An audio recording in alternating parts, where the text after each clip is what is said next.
Welcome to मेरा classes. मेरा नाम राहुल सतनामी है। आज हम प्लाज्मा मेम्ब्रेन में पाई जाने वाली लिपिड के बारे में, लिपिड का क्लासिफिकेशन देखते हैं कि कितनी प्रकार की लिपिड पाई जाती है। तो lipid present in plasma membrane. तो जो प्लाज्मा मेम्ब्रेन में दो प्रकार की लिपिड पाई जाती है। पहला है आपका ग्लिसरॉल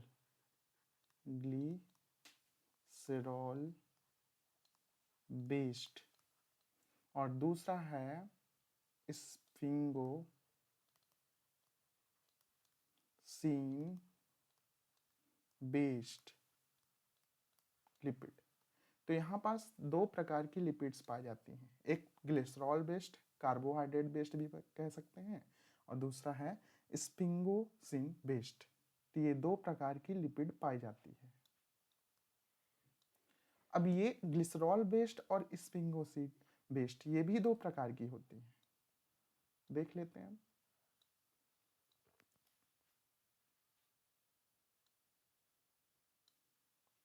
यहाँ ग्लिसरॉल बेस्ड लिपिड जो है ये फॉस्फोलिपिड, फॉस्फेट के साथ जब जुड़ेगी तब इसको बोलेंगे फॉस्फोलिपिड। यदि कार्बोहाइड्रेट या शुगर के साथ जब जुड़ेगी तब इसको बोलेंगे ग्लाइकोलिपिड। स्पिंगोसिन बेस्ड भी ये भी दो प्रकार की पाई जाती है, एक है आपका फॉस्फोलिपिड और दूसरा है आपका ग्लाइकोलिपिड। तो ये जो प्लाज्मा मेम्ब्रेन के में जो लिपिड पाई जाती है दो बेस पे होती है, एक ग्लिसरॉल बेस्ड, दूसरा है स्पिंगोसिन बेस्ड। ग्लिसरॉल जो होती है वो भी दो प्रकार के, एक फास्फोलिपिड, एक ग्लाइकोल लिपिड। ठीक है, अब पहले हम देख लेते हैं ग्लिसरॉल बेस्ड। तो अगला हेडिंग करते हैं हम लोग ग्लिसरॉल बेस्ड लिपिड। तो सबसे ज्यादा प्लाज्मा मेम्ब्रेन के अंदर यही लिपिड पाई जाती है, कौन सी? Glycerol based lipid. तो इसको हम बोल सकते हैं most common lipid in plasma membrane. ठीक है, अब इसका स्ट्रक्चर देख लेते हैं। तो स्ट्रक्चर देखते हैं, CH2OH, COH, H, CH2OH। ये क्या है? ये 3 कार्बन का ग्लिसरॉल है, ग्लिसरॉल। और अगर इसमें फैटी एसिड जोड़ देते हैं तो प्लस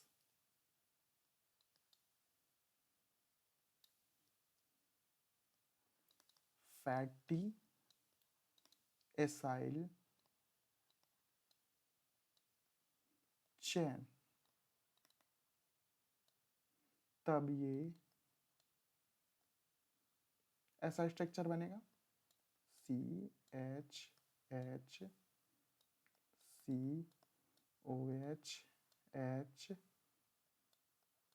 CH2OH, और यहाँ पास एस्टर बॉन्ड बनेगा।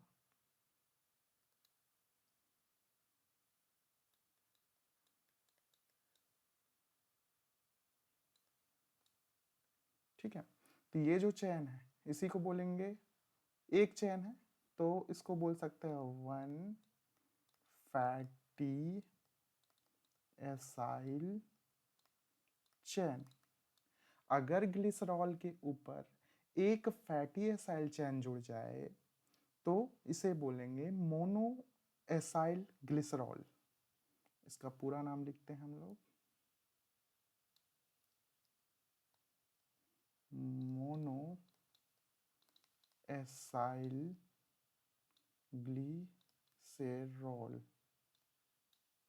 इसको शॉर्ट में बोलेंगे MAG, मैग। तो यहाँ पास आप मोनो एसाइल ग्लिसरॉल देख लिए। अब हम देख लेते हैं डाई एसाइल ग्लिसरॉल। तो अगले पन्ने में चलते हैं।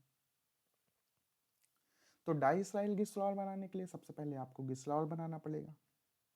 तो CH2OH, यहाँ भी एस्टर बॉन्ड बनेंगे। तो मैं डायरेक्ट आपका डाई एसाइल ग्लिसरॉल बना के बताता हूँ।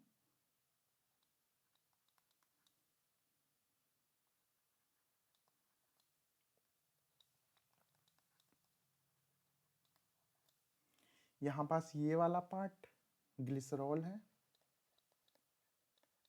जबकि ये वाला फैटी एसाइल चेन है।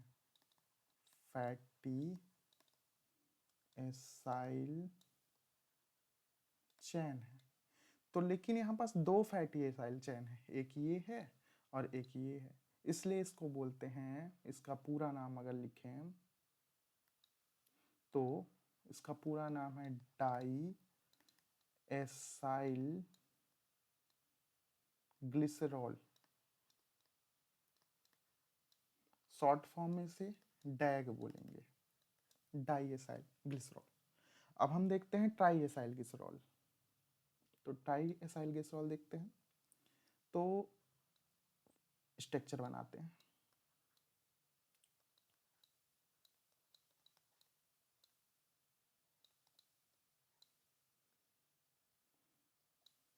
ये H, ये H, ये H, ये H। अब यहाँ से फिर से फैटी एसिड जुड़ेंगे। तो फैटी एसिड जोड़ने के लिए ये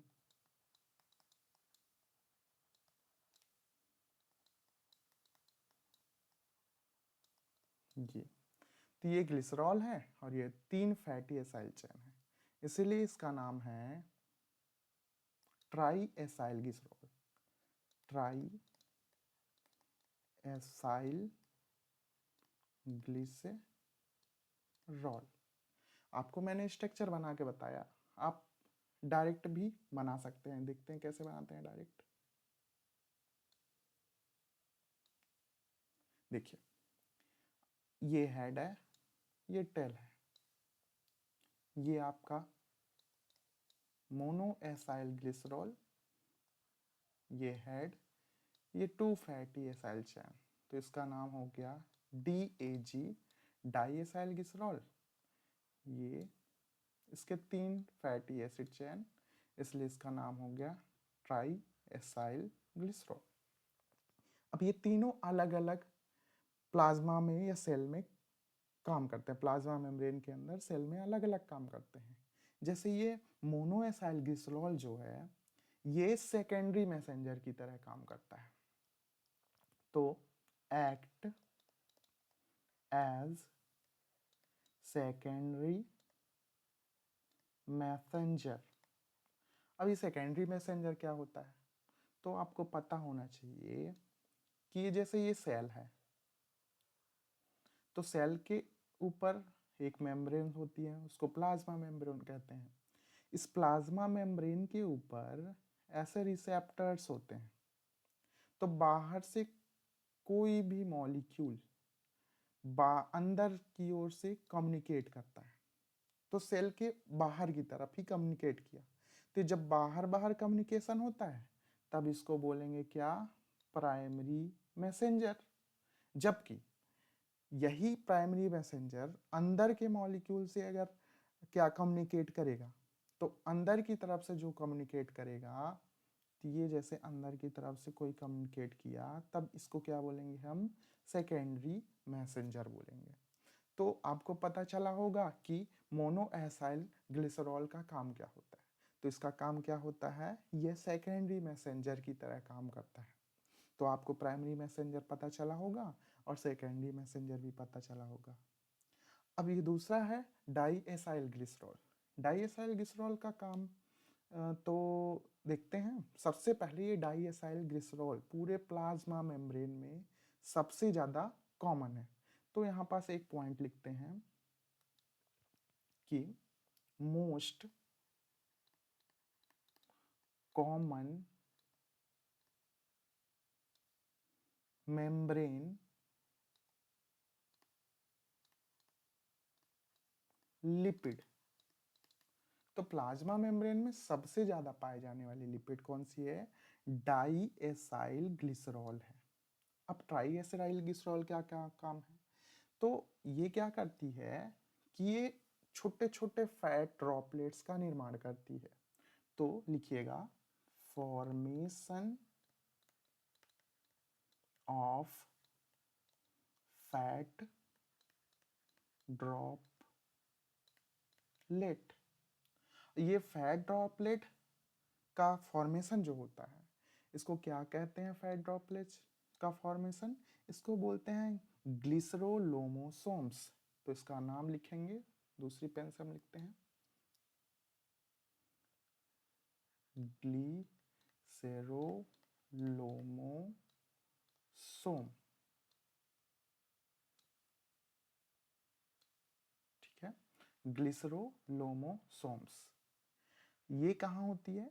ये प्रेजेंट इन एडिपोज टिश्यू, जो फैट टिश्यू होती है उसमें पाई जाती है। तो प्रेजेंट इन एडिपोज टिश्यू।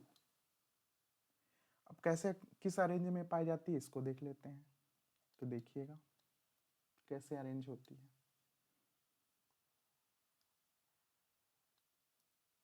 ऐसे अरेंज होती है टिश्यू के अंदर। आपको पता होगा टिश्यू क्या होती है? Group of cell is called tissue. लेकिन कैसी ग्रुप ऑफ सेल? सेम होनी चाहिए, एक समान होनी चाहिए।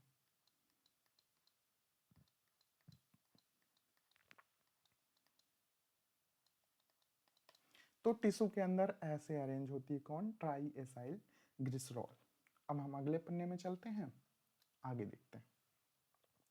यदि यदि लिपिड जो है उसकी अगर पोलैरिटी को इंक्रीज करना होता है, यदि इसकी ध्रुवीयता को इंक्रीज करना होता है, बढ़ाना होता है, तब क्या करें?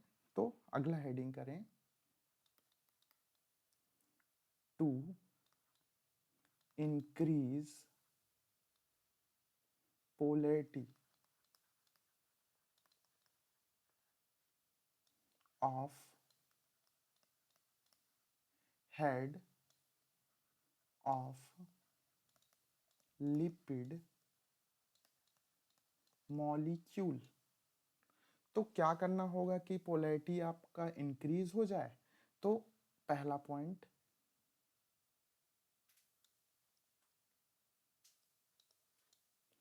Add phosphate group. तो यहां पास क्या करना पड़ेगा? Add a phosphate group on glycerol head. तो ग्लिसरॉल हेड के ऊपर यदि फॉस्फेट लगा देते हैं तो पोलैरिटी क्या हो जाती है? बढ़ जाती है। जैसे लगाते हैं, ये बना लेते हैं पहले डाईएसाइल ग्लिसरॉल। ये आपका पता है डाईएसाइल ग्लिसरॉल है। इसमें हम अगर फॉस्फेट लगा दें हेड में, जैसे ही फॉस्फेट लग गया तो यहाँ पास देखिए ये चीज था DAG और प्लस यहाँ पास लग गया क्या? फॉस्फेट। फॉस्फेट जैसे ही फॉस्फेट लगेगा तब इसको क्या बोलेंगे? इसका नाम हो जाएगा फास्फोटिडिक एसिड। फास्फोटिडिक एसिड। तो आपके डाई एसाइल ग्लिसरॉल में यदि फॉस्फेट ग्रुप लग जाता है तब इसको क्या बोलेंगे? फास्फोटिडिक एसिड। अब सेकेंड,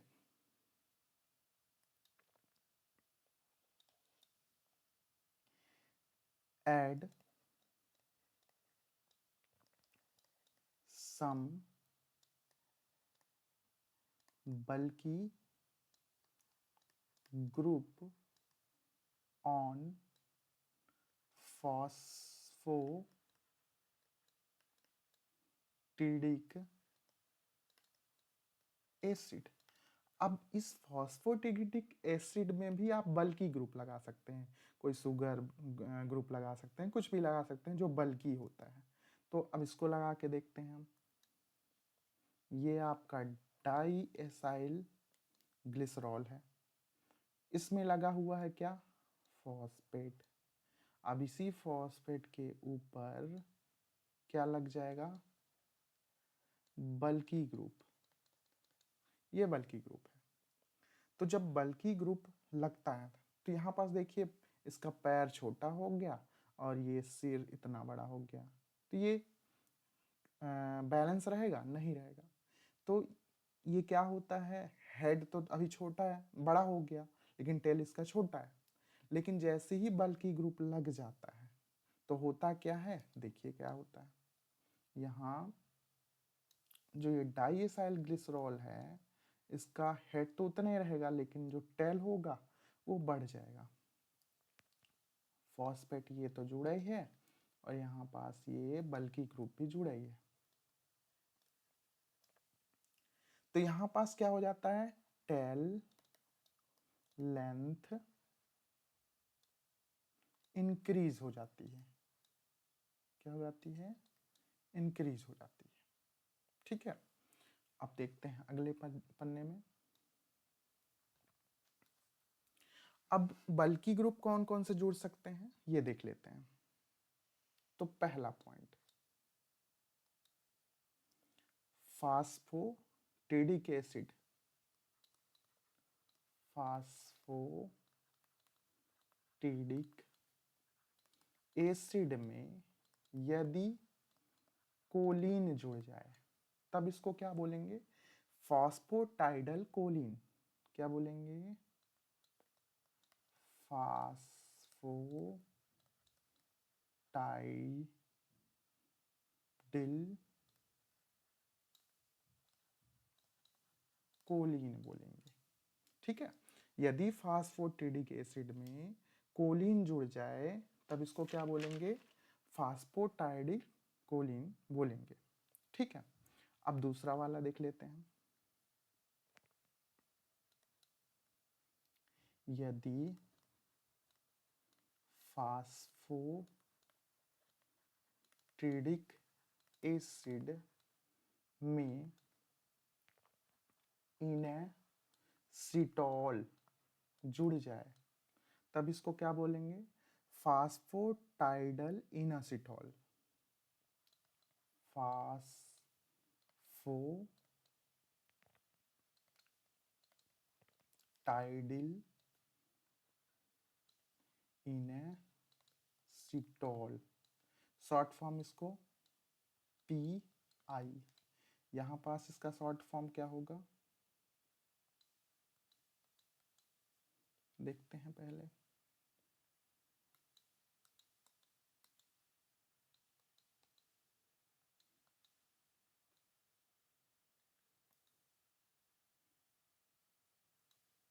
ठीक है, तो फास्फोटिडिक एसिड में यदि कोलिन जुड़ जाए तो उसको बोलेंगे फास्फोटिडिल कोलिन, जबकि फास्फोटिडिक एसिड में इनएसिटॉल जुड़ जाए तो उसको क्या बोलेंगे? फास्फोटाइडल इनएसिटॉल बोलेंगे। PI शॉर्ट नाम है इसका। अगला देखते हैं, तीसरा, यदि फास्फोटिडिक एसिड में फास्फोटिडिक एसिड में एथेनॉल एमीन, एथेनॉल एमाइन जुड़ जाए तब इसको बोलेंगे फास्फोटाइडल एथेनॉल एमाइन। फास्फोटाइडल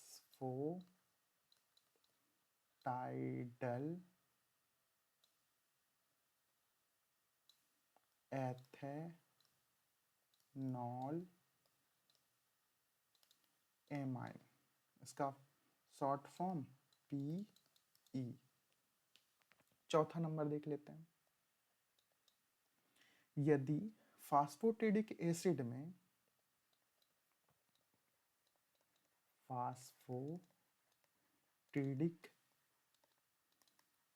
में सेरीन जुड़ जाए, तब इसका क्या नाम हो जाएगा? तब इसका नाम हो जाएगा फास्फोटाइडल सेरीन। शॉर्ट में इसको PS बोलेंगे। तो यहां पास हमने बल्कि ग्रुप जोड़ा किस पे? फास्फोटिडिक एसिड में। तो क्या क्या बना? पहला बना आपका फास्फोटाइडल कोलिन, दूसरा बना फास्फोटाइडल इनएसेटॉल, तीसरा बन गया आपका फास्फोटाइडल एथेनॉल एमीन, और अगला बन गया फास्फोटाइडल सेरीन। अब ये अलग अलग बल्कि ग्रुप ये जो बने हैं, इनके बारे में हम जान लेते हैं कि ये कहाँ क्या प्रेजेंट होते हैं, इसके बारे में हम जानते हैं। तो पहला चलते हैं। पहला है आपका PC मतलब फास्फोटाइडल कोलिन। तो ये कहाँ पाया जाता है, इसके बारे में जानते हैं। तो ये होता है प्रेजेंट इन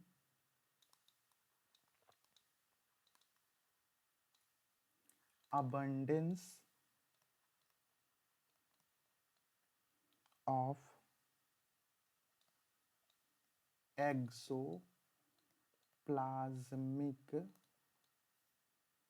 phase of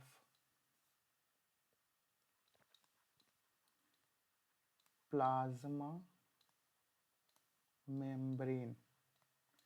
तो ये कहाँ प्रेजेंट होता है? ये एक्सोप्लाज्मिक फेज में प्रेजेंट होता है। अब आपको पता होना चाहिए क्या होता है एक्सोप्लाज्मिक फेज, क्या होता है साइटोप्लाज्मिक फेज। अगर नहीं पता तो मैं बताता हूँ। देखिए, ये आपका प्लाज्मा मेम्ब्रेन है। प्लाज्मा मेम्ब्रेन में क्या पाई जा रही है? लिपिड पाई जा रही है। तो लिपिड बना लेते हैं।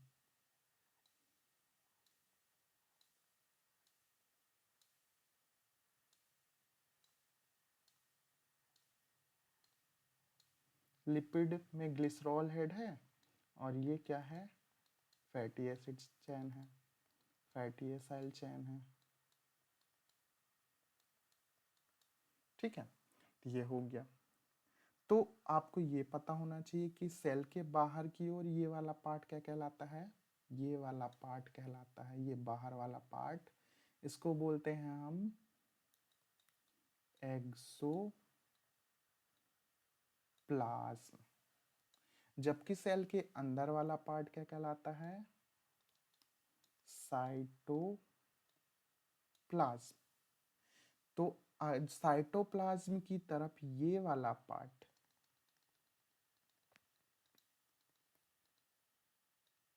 ये वाला पार्ट जो है साइटोप्लाज्म की तरफ है, तब इसका नाम क्या रखेंगे? Cytoplasmic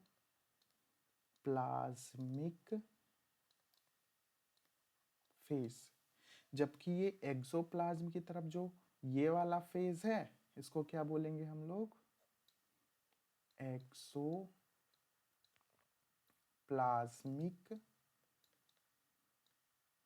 phase. तो फास्फोटाइडल कोलिन कहाँ पाया जाता है? इस एरिया में। ठीक है, अब देखते हैं अगला पॉइंट। ये जो फास्फोटाइडल कोलिन है, ये पूछा जाता है नेट में, एब्सेंट इन बैक्टीरिया, बैक्टीरिया में पाया ही नहीं जाता। तो आपका फास्फोटाइडल कोलिन कहाँ प्रेजेंस होता है?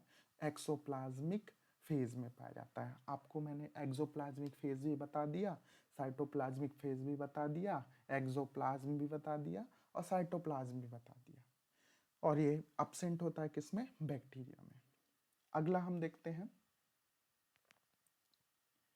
फास्फोटाइडल इनर्सिटॉल।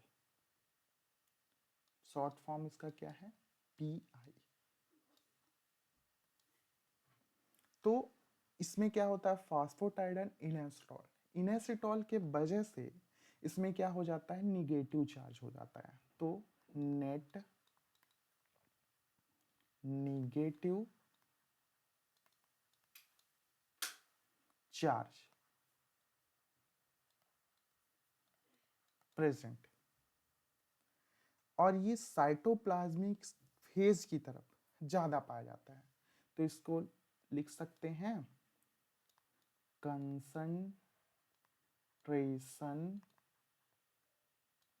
इंक्रीज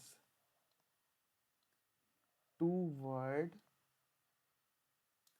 साइटोप्लाज्मिक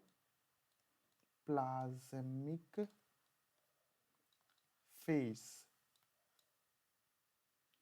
और ये जो फास्फोटाइडल इनएसिटॉल है, ये सेल सिग्नलिंग में भी काम आता है। तो इसका अगला काम क्या है? Involve cell signalling.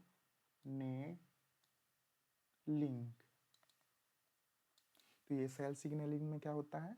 इन्वॉल्व होता है। कैसे इन्वॉल्व होता है? चलिए देखते हैं। सबसे पहले ये फास्फोटाइडल इनएसिटॉल होता है, ये किस में बदल जाता है? फास्फोटाइडल इनएसिटॉल विस फॉस्फेट में बदल जाता है, और ये टूट के कभी कभी डाई एसाइल ग्लिसरॉल में कन्वर्ट हो जाता है, और इसमें IP3 अलग हो जाता है। और ये जो IP3 है ना, तो ये एक तरह का एक्ट एज सेकेंडरी मैसेंजर। कैसे काम करता है ये? सेकेंडरी मैसेंजर की तरह काम करता है, ठीक है। और ये PIP2 है, फास्फोटाइडल इनएसिटॉल बिसफॉस्फेट। ये कभी कभी फास्फोटाइडल इनएसिटॉल ट्रिसफॉस्फेट में बदल जाता है। चलिए इसको देखते हैं कैसे बदलता है, क्या होता है, तो देख लेते हैं।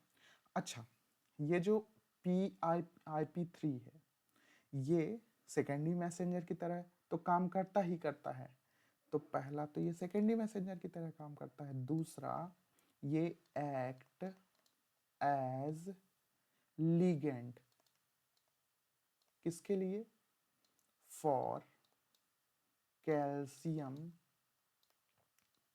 चैनल, ठीक है। तो आपका ये फास्फोटाइडल इनएसिटॉल भी हो गया। अब हम आगे देख लेते हैं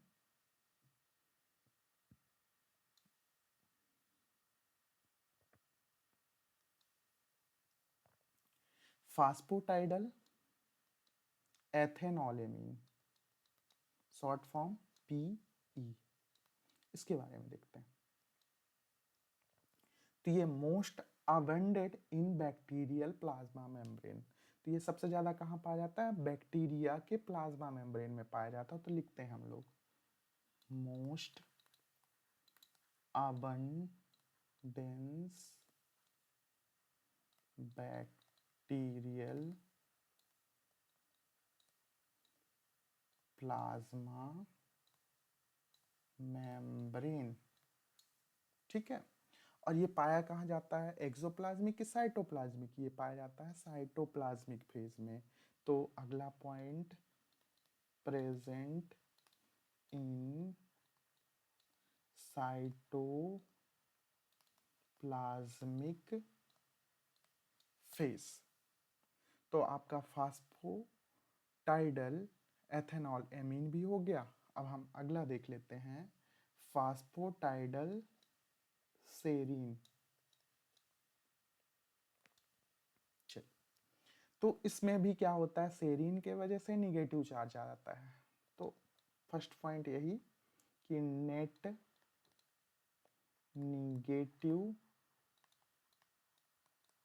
चार्ज। दूसरा, ये बैक्टीरिया में absent होता है, बैक्टीरिया में ये नहीं पाया जाता है। तो absent इन बैक्टीरिया या बैक्टीरियल प्लाज्मा मेम्ब्रेन।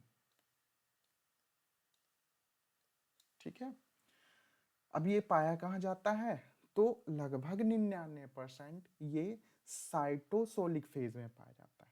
ठीक है, लेकिन कभी कभी 1% चांस है कि ये एक्सोप्लाज्मिक फेज में भी हो सकता है, ये फ्लिप कर जाता है। ठीक है, तो ये जो है ये present toward cytosolic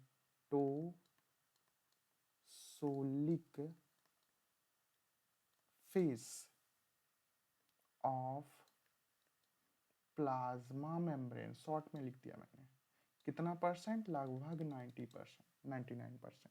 1% exoplasmic phase में भी पाया जा सकता है, लेकिन वो फ्लिप करके होता है ऐसा। तो हाई एफिनिटी विथ एनेक्सिन, एक स्टेन है, एक डाई है। एनेक्सिन से ये क्या होता है, स्टेन हो जाता है, एनेक्सिन फिफ्थ डाई। तो ये जब फॉस्फोटाइडल सेरीन जो है ये एनेक्सिन 5 से क्या हो जाता है, स्टेन हो जाता है। ठीक है, तो अब ये फॉस्फोटाइडल सेरीन मैंने बताया कि 99% कहाँ होता है, आपके साइटोसोलिक फेज में होता है, लेकिन 1% क्या हो जाता है, ये फ्लिप हो जाता है और कहाँ चला जाता है, एक्सोप्लाज्मिक फेज में चला जाता है। तब क्या हो जाती है, सेल जो होती है वो एपोप्टोटिक फेज में चली जाती है और एपोप्टोटिक सिग्नल देने लगती है। एपोप्टोटिक सिग्नल का मतलब क्या होता है कि ईट मी सिग्नल, मतलब ये क्या करती है, आओ मुझे खा जाओ, ऐसे बोलती है। तो हम देखते हैं अगला, if phosphatidyl serine flipped outer leaflet, या इसको एक्सोप्लाज्मिक फेज भी लिख सकते हैं, outer leaflet of plasma membrane, तब ये क्या होता है, तब ये फास्फोटाइडल सेरीन ये करने क्या लगती है, ये एक्ट एज ईट मी सिग्नल। ठीक है, ये कैसे एक्ट करने लगती है, ईट मी सिग्नल। ईट मी सिग्नल, तब इसको क्या बोलेंगे, कौन सा सिग्नल बोलेंगे, इसको बोलेंगे एपोप्टोटिक